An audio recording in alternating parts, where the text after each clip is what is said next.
As a Raleigh relocation expert, can I tell you a little secret?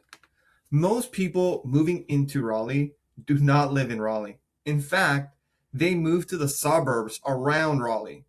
Now, the reason for this is that families relocating here are looking for top rated schools, slower pace of life, new construction, family oriented communities, and all these other benefits that you only get living in the suburbs.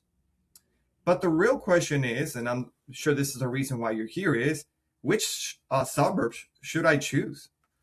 With so many options out there, it can get a little bit overwhelming, especially for those moving out of states like DC, California, New Jersey, New York, Florida. And this is why I created this channel, to try to remove some of the complexity, the anxiety from relocating to a new area.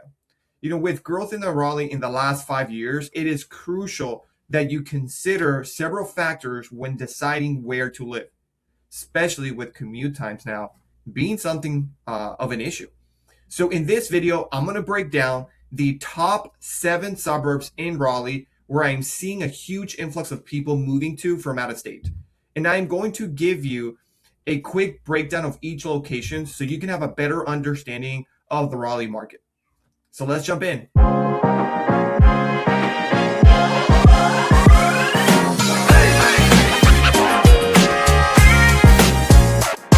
Before we jump in and talk about each individual suburb, what I want to do is take a high-level overview of the Raleigh market. So let's jump in. So one of the things that you'll see is that you have 3 major cities surrounding the Raleigh area. You have Raleigh, Durham, and Chapel Hill. Now, right in between these 3 major cities, you have what they call the Research Triangle Park.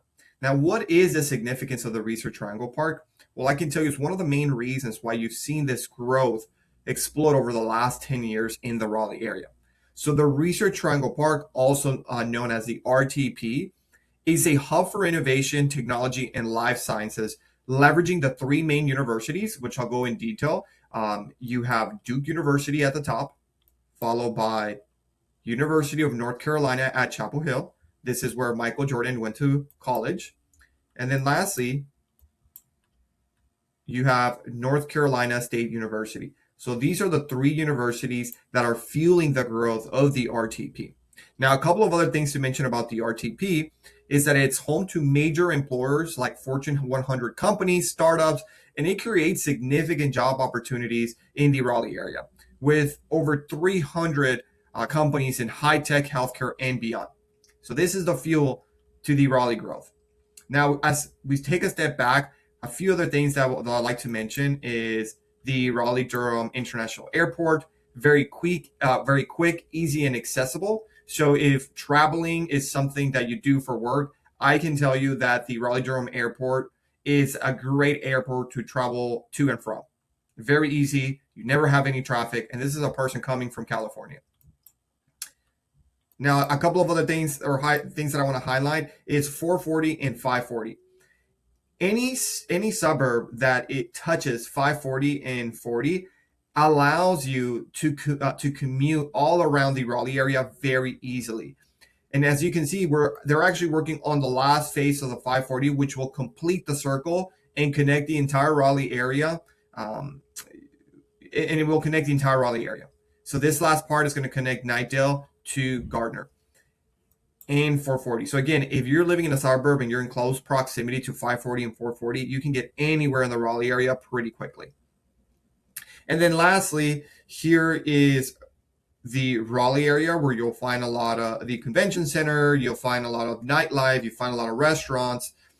But if you take a step back, here are the suburbs that I'll be talking about today. So you have Wake Forest, Morrisville, Cary, Apex, Holly Springs, Fuquay Varina, and the last one is Chapel Hill. So there you guys have it. The first suburb that we are going to review is Cary. So Cary is one of the most sought after suburbs in the Raleigh area. Whenever you go into any Facebook groups and you see where most people are wanting to relocate to, Cary seems to be one of those cities that always comes at the top. And I understand why Cary is one of those places where it attracts a lot of out-of-state families. And that is because From a high level perspective, Cary's one of those established suburbs that's been there for quite some time, and it really has everything you need.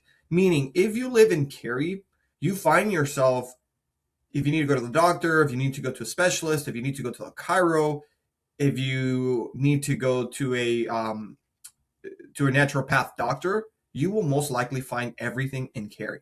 If you want to go to Costco, you'll find it in Cary. If you want to go to full Whole Foods, you'll find it in Cary. So essentially, Cary's one of these established suburbs that has everything from the medical to entertainment to sports. So what that means for you is that your commute times are normally 10 to 15 minutes. Now, because of that, there is a larger population. You have about 176,000 people living in the Cary area. And one of the biggest things that we've seen from Cary is that Cary continues to invest in itself. One of the major investments that Cary made over the last couple of years was the downtown Cary Park. It's this beautiful park that was designed. You have bridges, you have a kids area, and it's right next to the Cary Library and right next to downtown Cary. So downtown Cary, very beautiful, very family oriented, and for the most part, very easy to get in and around. Now, how does Cary compare as far as commute times to some of these strategic locations? Well, Cary's about 25 minutes from downtown Raleigh, 15 minutes from the Raleigh-Durham Airport, 25 minutes from the RTP. So again, if you look at commute times, Cary, very strategically located. You can get in and out to one of these major places very quickly. Now, I will say that the medium sales price in Cary is about $650,000. So if affordability is one of your top priorities, I will say that Cary is starting to be one of those suburbs that affordability is kind of going away. Now, you can find homes in the 450s, but some of these homes that are in the below this medium sales price, what you find most of the time is that these homes need a lot of work. These are a little bit more of the fix and flip projects, or they're original, built in 1975 that have not been touched. Now, if you want one of those homes that are more move-in ready, you're going to be looking at the 650, but some of these prices are starting to move, much higher. So if you look at the higher end of Cary, you already have homes in Cary for 800,000, a million, 2 million. So Cary, if you think about affordability, Cary's starting to get out of that affordability conversation. That's something to keep in mind. Now, one of the reasons why Cary is also very popular is, according to niche.com, they got an A rating in their public school ranking. So again, top rated schools, convenient to a lot of strategic locations. And according to niche.com, the city ranking for best places to live in North Carolina, Cary ranked as number 1. So I would say pros about Cary: very conveniently located, where you can get to places in and out. A developed suburb that has been established for some time, so you can find, from groceries to healthcare to work, everything is pretty much close to the area. And now and then top rated schools would be my third. Now, some of the cons about Cary is that there is higher population, so traffic is definitely up there. And then the biggest one, I believe, is affordability. If you look at Cary from an affordability standpoint, houses are very expensive, especially if you're looking at new construction or you're moving into a home that's been recently upgraded. You're going to pay north of $650,000. So some things to keep in mind.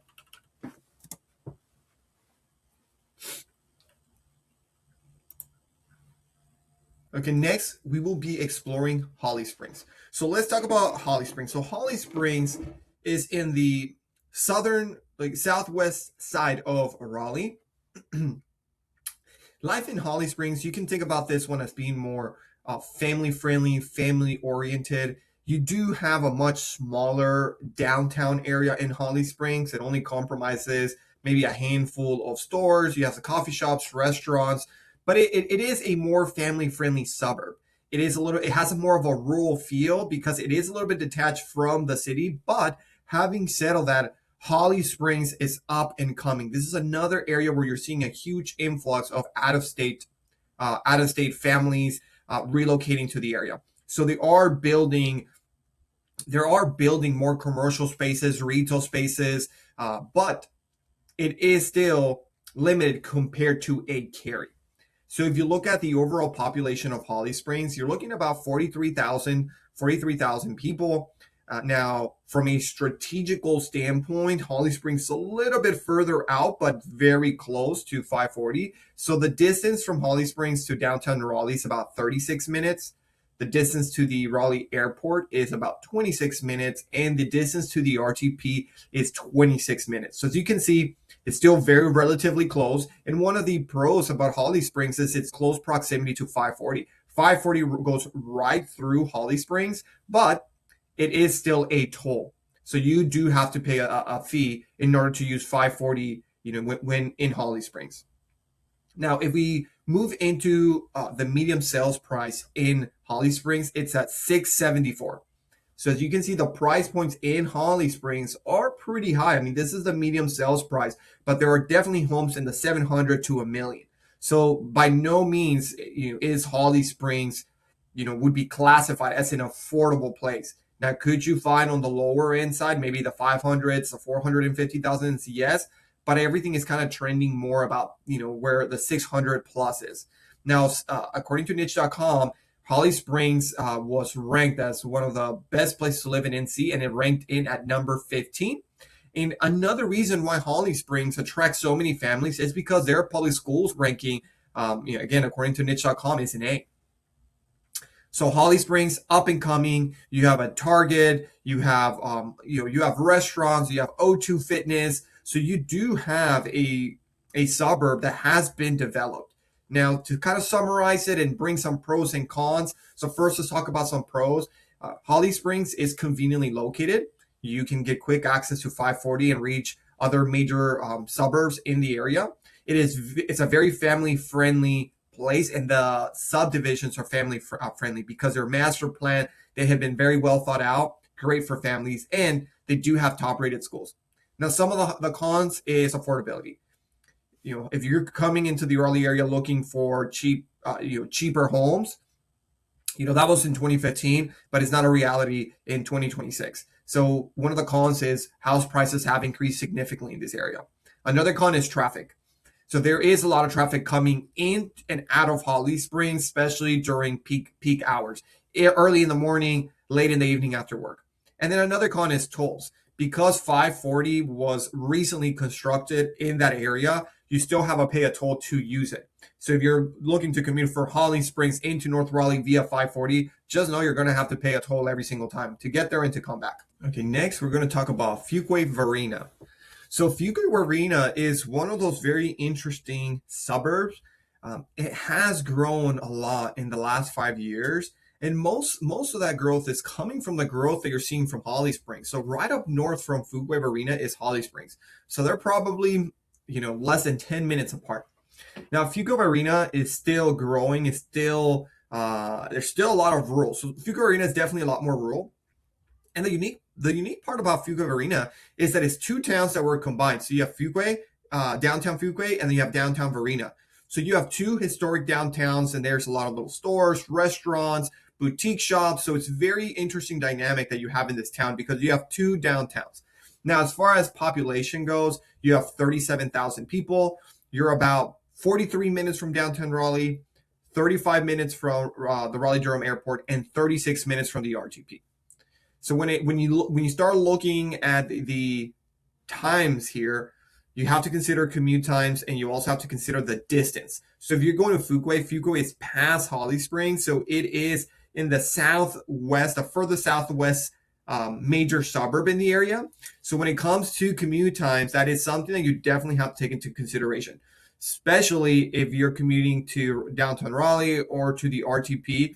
I would recommend, if this is an area that you're considering, that you actually go to this area and commute to and from work, so you get an idea of what that commute time is going to feel like. Okay, so now looking at some of the numbers, the medium sales price in Fuquay Varina is $495. So from an affordability perspective, out of all the suburbs that we've talked about, Fuquay Varina is one of the most cost-effective towns. Now, you're seeing a lot of new construction and all of new development. The new construction is around the $500,000 mark for, let's call it 2,500, 4-bedroom, 3-bath home. So really nice in terms of prices. So you get bigger homes for a cheaper price. Now, city ranking for best places to live in North Carolina, this one ranked at number 40. And according to niche.com, the public school ranking is one of an A. So who is Fuquay-Varina for? I would say that if this is someone that, that was definitely concerned about the affordability, but still wanted to be close to the Raleigh area and wanted to be further away from the city, definitely a little bit more on the rural side, and you were maybe more family oriented and wanted the smaller town feel, slower pace of life, this is who I think Fuquay-Varina would be ideal for. Now, let's summarize this. Some of the pros is its close proximity to Holly Springs. Again, because it's less than 10 minutes from Holly Springs, it opens up, to the retail, to other things that Holly Springs has to offer. A lot of family-friendly subdivisions and affordable homes. Some of the cons, location. It is one of the furthest suburbs from the RTP, from Raleigh-Durham. So maybe if you're working at RTP, Fuquay might not be one of the best options because commute time is going to make it very chaotic. Now, another con is for some folks is that it may be too rural and up and coming and not as developed as a Cary. And then the last one is limited restaurants. Even though with the growth that it has experienced over the last 5 years, there are a lot more restaurants, places, entertainment coming to Fuquay, but it's still limited compared to a Cary. And our last suburb that we're going to review in this video is going to be Wake Forest. Now, why has Wake Forest seen such an increase in out-of-state families moving to this location? And I can tell you from a high-level perspective, it's because Wake Forest has this small town charm, but big city access, right? You have historic downtown vibes with breweries, shops, and events just 25 minutes from Raleigh. It also has top-rated schools, which is one of the biggest draws for families. And also, you get more house for the money, meaning larger homes, newer constructions, and planned communities all make Wake Forest one of those sought-after areas for families relocating to Raleigh. So that's kind of on the high level of why so many people are moving to Wake Forest. So now let's go over some stats. Population, 51,000. You're about 47 minutes from downtown Raleigh, 40 minutes from the RDU airport, 46 minutes from the RTP. So one of the things that you should consider for Wake Forest is if you're going to live in this area, you have to really look into your commute times to work, because Wake Forest is on the northeast side of Raleigh. So commuting into Raleigh is an issue. So who is Wake Forest ideal for? Someone that has a short commute. Maybe you work in North Raleigh, or if you actually work in Wake Forest or you work from home, because commuting in and out of the city, I will tell you up front, there's a lot of traffic. Now, the medium sales price in Wake Forest is about $560,000. So again, if affordability is one of those issues or one of those your main priorities, Wake Forest is one of those locations that you should definitely look into. Now, city ranking for best places to live in North Carolina, it ranked at number 32. And public school ranking, according to niche.com, was an A. So now, to summarize Wake Forest, some of the pros of living in Wake Forest is newer and bigger homes, family-friendly subdivisions, and top-rated schools. Some of the cons, traffic. If you're looking to commute to and from work, traffic is going to be your main issue in Wake Forest. Another con is location, because Wake Forest is in the northeast side of Raleigh. It's the one furthest away from RDU, the RTP. And then lastly, it does not have a Costco. Even though there has been some plans to bring Costco to Wake Forest, it's still not there. So you have to go into North Raleigh or into Cary, into these other areas to go to a Whole Foods or a Costco. So there you have it, guys. This is Wake Forest. So there you have it, a quick overview of the top 7 suburbs around Raleigh. Part 2 will be coming out later. And honestly, this is just the surface. Each of these areas has its own personality, lifestyle, and trade-off, which is why I created individual videos for each of these suburbs on this channel. I know firsthand moving, especially for a job or with a family, can feel overwhelming. You're looking at a ton of options, doing tons of hours of research, and still wondering which place actually fits our life. My goal is to make that decision easier and help you narrow it down with clarity and confidence. If you're planning a move to Raleigh and want to talk through your situation for job relocation, schools, commute, family needs, just give me a call. I'm happy to help and map it out. Thanks for watching, and I'll see you in the next video.